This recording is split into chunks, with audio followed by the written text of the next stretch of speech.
amantombazana la hayi namhlanje ngistrong namhlanje ngistrong namhlanje ngiyabonga ukuthi ningihloniphe niyezwa sizotshela uNkulunkulu umuntu okhulumayo lapho uzoba nenkingi sizotshela uNkulunkulu nje sizotshela uNkulunkulu nginithembisile ukuthi isikhathi sincane ngisitholayo ngizodlula nginibone ngicela sonke isikhathi masifika la sizama ukukhanda isejwayezi lento okuthiwa ihabit sikhanda isejwayezi sokuthi uyabona nje obuhleli la sifike sizolokhu sikushayela umthetho kancane ngithe nginikeza unyaka wonke angithi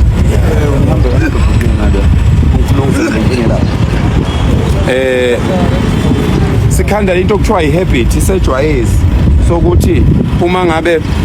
ushayelwa umthetho noma ngabe isikhathi esincane bese uhlala iviki lonke ungashayelwanga phinde kubuye kulela viki ushayela umthetho ingqondo kancane seniqeqesha ingqondo ukuthi nejwayele ukuthi khona into okuthiwa umthetho angithi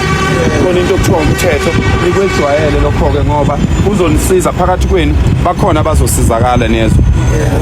kuleli sonto esiya kulo kunento ebizwa ngokuthi i-tourism indaba ezobe yethulwa umongameli la e-ICC sisacinga sisabheka ukuthi mhlambe ngeke nisambe siyoyicelela nje kumongameli ukuthi umongameli njoba ezovula i-tourism indaba sihambe siyoyicelela kuyena ukuthi awumongameli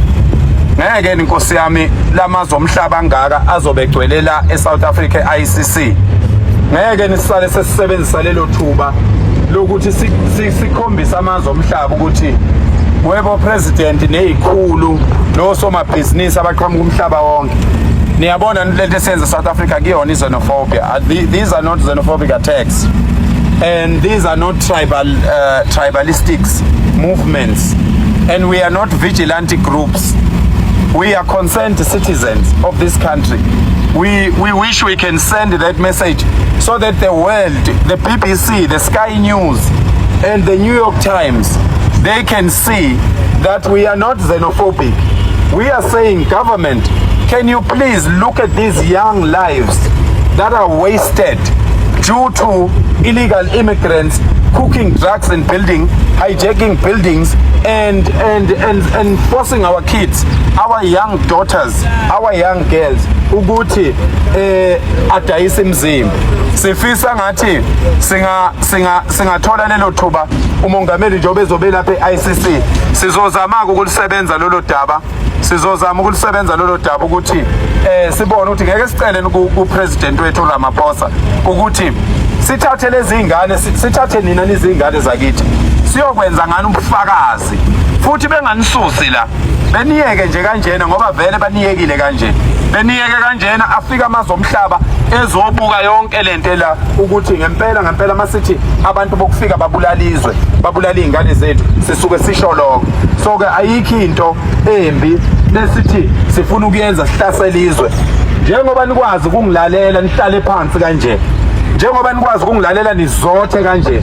siyohamba siye ICC sifike sihlale kanje phansi sithi amazwe omhlaba onke awabone ukuthi kungani sicela ukuthi ama-Nigerians awaphume kulelizwe sicela ukuthi ama-illegal foreigners and illegal immigrants awaphume kulelizwe ngoba yonke lento iwumphumela walento esikhuluma ngayo ngakho-ke uma nikwazi nithathwa njengey'ngane eziyimdlwembe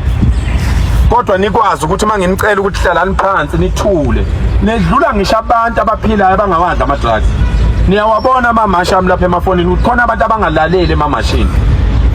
kodwa nina nithathwa ngemdlwembe kodwa nakho njengamanje nithule nithe du okusho ukuthi uNkulunkulu njengoba sikhuluma naye manje esilalele uzosisiza ngoba isekhona indlebe kini mina nginethemba ngani niyezwa nginethemba ngani ingane zakithi niyezwa nginesiqiniseko uNkulunkulu mina uyangithanda igama lami uNkosi ikhona igama lami uNkosi ikhona inkosi ikhona uNkulunkulu ukhona imvelo iyayeseka into enhle uma ufuna ukwenza into enhle empilweni yakho uma ufuna nje ukwenza ukuphila kahle wokwenza into enhle imvelo yeseka into enhle kuphela nina bafowethu nina nizoshintsha niyezwa nizoshintsha nibahle kabi nizinsizwa niyibutho lenkosi niyibutho lengonyama nina mina ngifuna ngelinye ilanga ke ngifike nginithathe lapha nifake imqhele nonke ingonyama mangabe lapha eThekwini nginithathe ngiyokhombisa ingonyama ngithi buka ngonyama lento oyikhulumayo yokuthi abantu bokufika ke bethu kuhamba kancane sike sithi ukuyilungisa nathi buka insizwa amakhanda emizi afile ahlale emgwaqweni ngenxa yokuthi khona abantu abangafuni ukusizwa ukuthi sithini abantu bokufika bahambe ingane zami bayanibulala niyavuma yini ukuthi bahambe asithini ke abahambe mayedlula lapha nje umuntu okufika nimmemeze nimthethe hey wena hamba wena ngoba njena ye ibone ngiyabonga ukuthi ngininihloniphe nginiphathele ke amanzi Nkosi yami lapha nginayo nami imali kunontsumbulwana bayebephoswa ngabantu bakithi la bethi asifake namanzi endlela nathi sithengele insizwa amanzi endlela ngenxa ukuthi insizwa zikho namhlanje ngikwazela ukuthi ngithathe imali ethile ingxenye ngithenga amanzi nezintwana ezincane ke la bazonedlulisela kubaba uNgobesa ngithi ubaba uNgobese niyamazi uyosebenza nani uzonedlulisela ke lawo manzi lawo niphinde ungitshelile kubaba uNgobese ngalela langa ngifikile nginishiyela amanzi ngaleli yalanga nayiphatha kahle ngiyacela niqhubeke niziphathe kahle ngiyazi mina ukuthi nizoshintsha nginethemba ngibona amadoda emizi la ngibone abafazi babantu la ngibona izingane zakithi la ezizoshintsha ikhuluphale ibuyele umzimba phinde ubuyele ekhaya ufike uthule njalo mavuke ekseni uthi mama wami ngiyaxolisa ungakhuluma izinto eziningi uthi nje mama wami ngiyaxolisa bese uphuma kubangani ngoba yikho into okuthiwa umngane emhlabeni kunomuntu omaziyo owazi ukuthi igama lakhe lithini ongayazi inhliziyo yakhe ukuthi njani so ayikho into okuthiwa umngane emhlabeni umuntu nje omaziyo othanda ukuba naye isikhathi esiningi kodwa inhliziyo yakhe kawuyazi